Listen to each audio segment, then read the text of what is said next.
Xin chào cả nhà. Khi mà tắm xong thì bé Tí sẽ ăn. Đầu tiên là ăn món mặn trước. Đó là món gan, món ưa thích của bé Tí.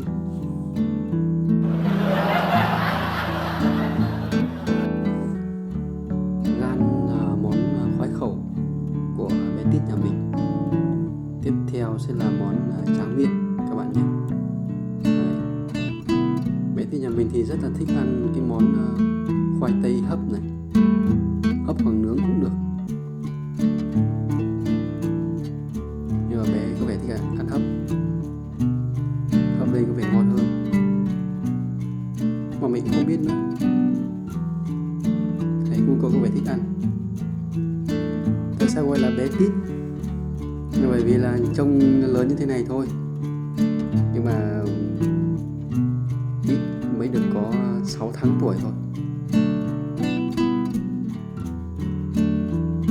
Tuy 6 tháng tuổi rồi mình nhìn khá là bụ bẫm, chắc là có cái bộ lông, có cái bờm theo như mọi người nói là giống sư tử đấy.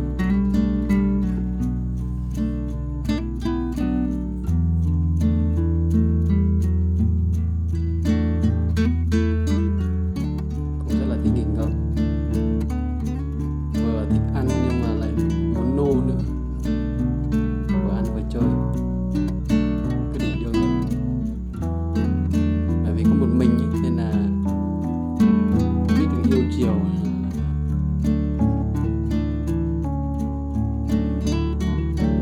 Đôi khi là cứ phải thử, cứ nhấn nhá. Rồi tiết mục ăn xong rồi, bây giờ chuyển sang là tiết mục chơi.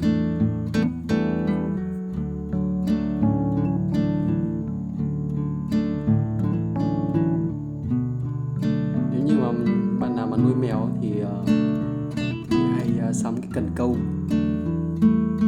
Mình hôm trước vừa sắm cái cần câu rồi, nhưng mà chơi nhiều quá nên là bị gãy mất, nên là mình bỏ đi thôi. Nên hôm nay là thiết kế một cái cây dài dài, sau đó là buộc cái dây vào để chơi tạm trong lúc mà chờ cần câu. Nên là có cái dây này chơi cũng đỡ. Nhưng bây giờ là vớ được cái gì là chơi cái đấy. Tính còn ham chơi lắm, vẫn còn em bé.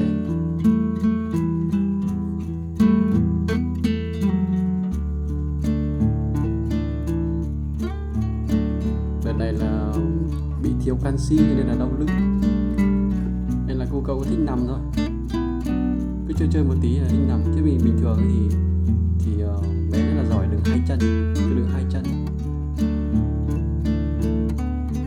Đợt này thì là bé đau lưng thôi, nên là phải sử dụng nhiều ngón chân.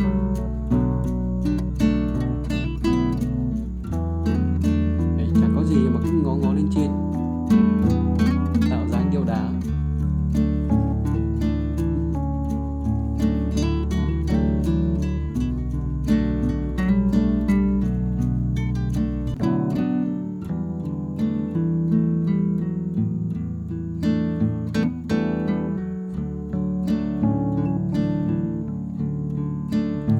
Đôi khi thì thấy một mình cũng buồn, bởi vì là quanh đi quẩn lại thì có chỉ có mỗi mình ấy, nên là đôi khi thấy cô cậu cũng buồn. Thấy chó hàng xóm mà sủa ấy, thì cũng ra ngó nhưng mà lại không dám ra ngoài, không bao giờ dám ra khỏi cổng, không bao giờ ra khỏi cửa luôn.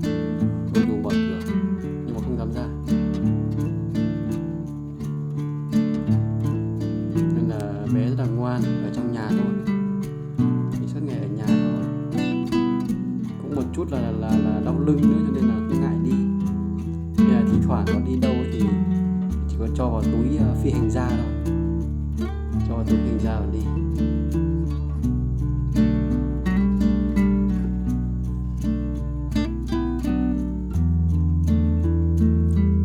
Đau lưng, cái chơi một tí lại nằm.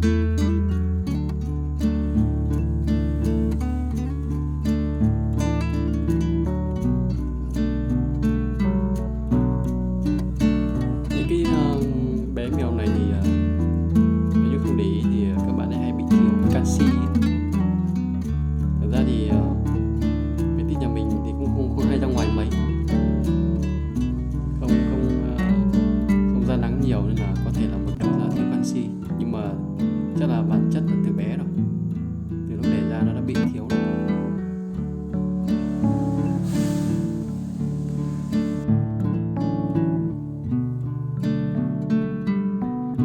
Mà từ hôm có bé Tít ở trong nhà thì mình thấy rằng là chuột cũng có vẻ là sợ hơn ấy. Cũng có vẻ ít chuột hơn, chuột cũng đỡ phá phách hơn. Nhưng mà đôi khi cũng có những con chuột mà nó ngang nhiên lắm, không sợ mèo chút nào. Tuy rằng là bé Tít nhà mình thì không biết bắt chuột, có khi thấy chuột còn sợ, nhưng mà chắc là có tinh mèo, hơi mèo ấy. Nên là chuột nó sợ.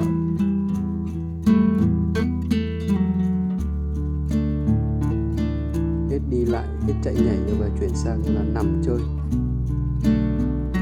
kéo dây, tha dây các kiểu. Mình mỗi khi đi làm về thì cũng rất là thích chơi với bé mèo nhà mình. Cảm giác nó hay lắm, cảm giác nó rất là thư thái. Mình thấy cái đội này nó vô lo vô nghĩ, nó vô tư và thoải mái.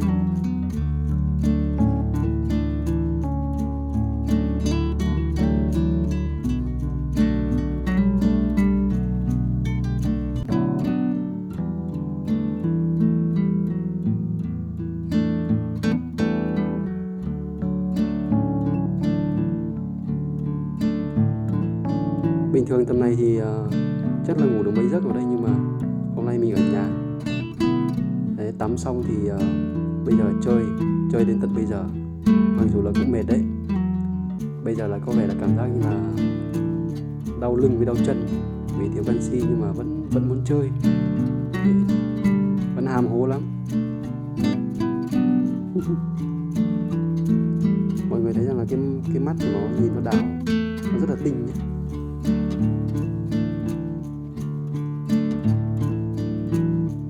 Mình thấy nó ngông nghĩnh với mắt tròn xoe, mặt bị tròn. Mình rất là thích cái giống mèo này.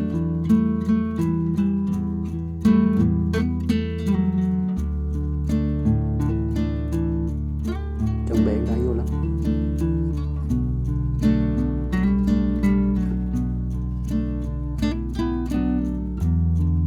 Hôm trước mình tắm cho bạn này xong thì có bạn bảo là ôi sao mà mèo nhà bạn mà tắm mà nó ngoan thế. Thật ra là từ bé, lúc mà được hơn 1 tháng Thiếu đấy thấy nó bẩn quá, nên là mình có pha nước ấm mình tắm cho nó từ lúc đấy. Lúc đầu thì cũng cho làm quen dần dần thôi, nhưng mà về sau thì thích. Bây giờ thì quen rồi. Từ cái việc mà sử dụng máy sấy cũng thế. Nếu mà lần đầu tiên mà sử dụng máy sấy mà không bị nhảy dựng lên là hơi phí mọi người ạ. Do bởi vì là khi mở máy sấy thì mở từng nút một, nên là mình mở từ cái giai đoạn mà tiếng ồn nó bé bé với cả là cái gió thổi nó yếu yếu ấy. Thì mở từ đây lên, sau đó quen dần thì mở tăng dần lên, thì dần đã quen. Chứ không mà mở một phát mà mở mạnh luôn mà tiếng nó ồn nó to thì đảm bảo là cái bé rất là sợ. Mà khi mà cái ấn tượng đầu tiên mà sợ thì nó chỉ mãi như thế, nó chỉ giữ ấn tượng ban đầu thôi. Cứ kể cả tắm cũng thế, nếu mà ngay ban đầu mà để nước mà lạnh quá hay như nào đấy, mà sợ nước hay như nào đấy, thì ấn tượng ban đầu của chúng nó cũng rất là sợ tắm này. Rồi thứ hai là khi tắm xong thì sợ tiếng máy sấy. Nên được cái là khi mình nuôi bé Tít này rất là ngoan, từ việc tắm cho đến việc sử dụng máy sấy, không có cái gì vất vả hết. Nhưng mà nên là hôm trước có bạn bảo là ôi sao bé nhà bạn mà tắm mà ngoan thế.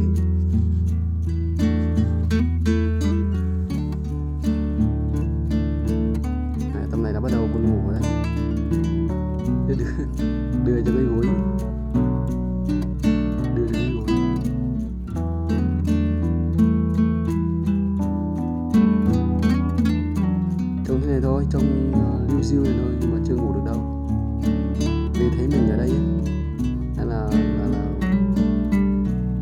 muốn ngủ đâu.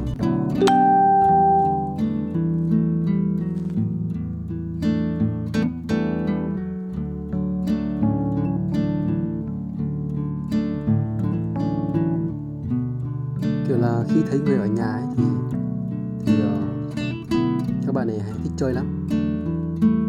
Trừ khi là không có ai ở nhà thì các bạn cứ lưu diêu cho nó là cứ ngủ cả ngày.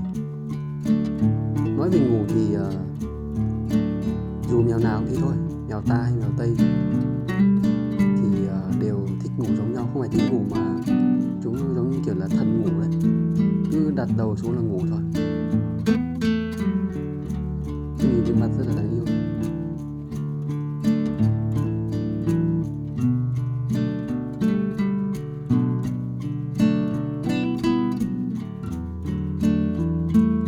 Đợt này bị đau lưng, uống thuốc Tây, uống cả tiêm đấy, nên là nhìn má có vẻ tóp đi một tí rồi.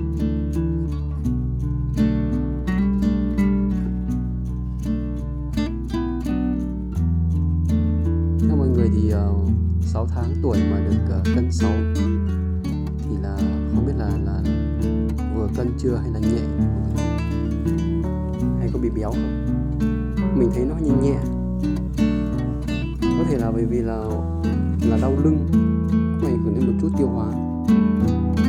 Hôm trước thấy đi ngoài 2 hôm thì thấy má nó tóp đi, giống như kiểu người mình ấy, mà khi mà bị đi ngoài cái thứ ấy, thì cảm giác tiêu hóa không tốt rồi, con người cảm thấy nó yếu.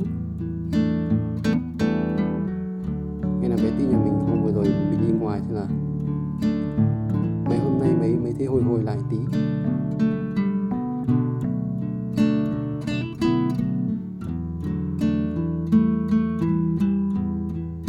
Các bạn, hôm trước mình tập cho bé ăn hạt đấy,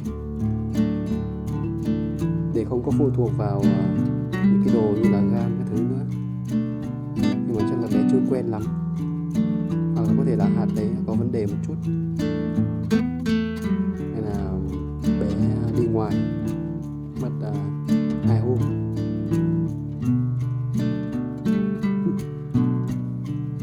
Giờ làm nũng ghê lắm, có dáng nằm siêu cute.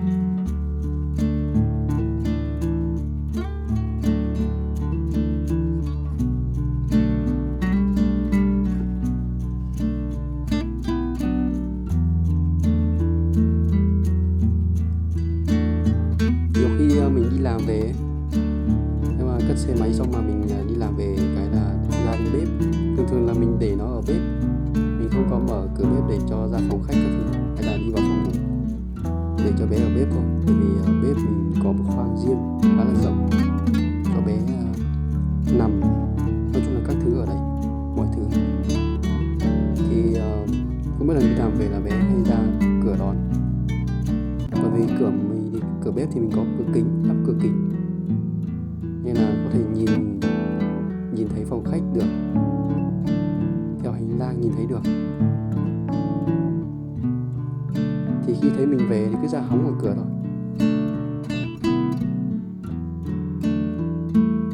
Khi mà ở lâu với mình ấy thì nó giống như kiểu một thành viên, cũng rất là yêu quý. Nên bản thân mình khi mà nuôi bé Tít thì cũng rất là quý, rất là thích nó,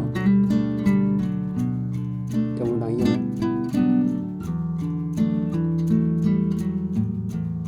Mặc dù nó không biết nói chuyện, nhưng mà có những cái hành động của nó, rồi những cái hình ảnh của nó thì mình thấy là cũng rất là thư thái.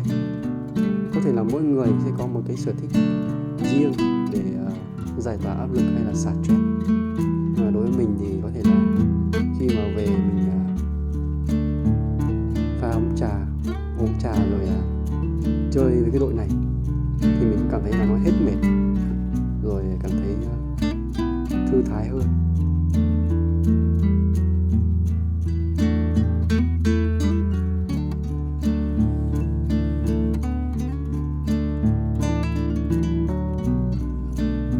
Đợt này vì là một chút bị đau lưng, bị thiếu canxi, nên là đau lưng thì cũng rất là thương, nên là cứ nằm nhiều hơn là đi.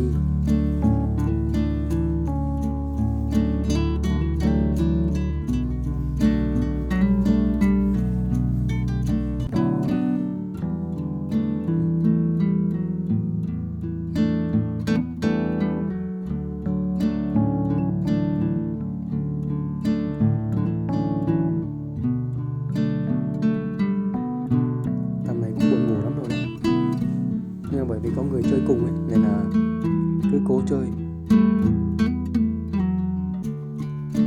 Âm này vẫn giống như là em bé đấy. Vẫn ham chơi, vẫn thích nô lắm. Thỉnh thoảng mà có tiếng con gì nó kêu hay là tiếng chuột nó chạy nhảy ở trên trần này là cung cầu ngó nghiêng, mắt thì tròn xoe, không biết là có cái tiếng gì.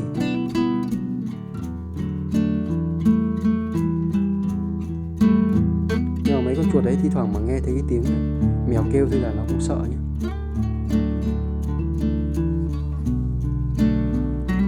Đấy, bắt đầu làm đúng rồi đấy. Rút đầu vào đây.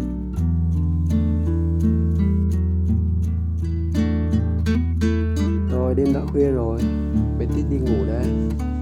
Chào cả nhà nhé. Hẹn cả nhà ở những video tiếp theo nhé. Xin chào.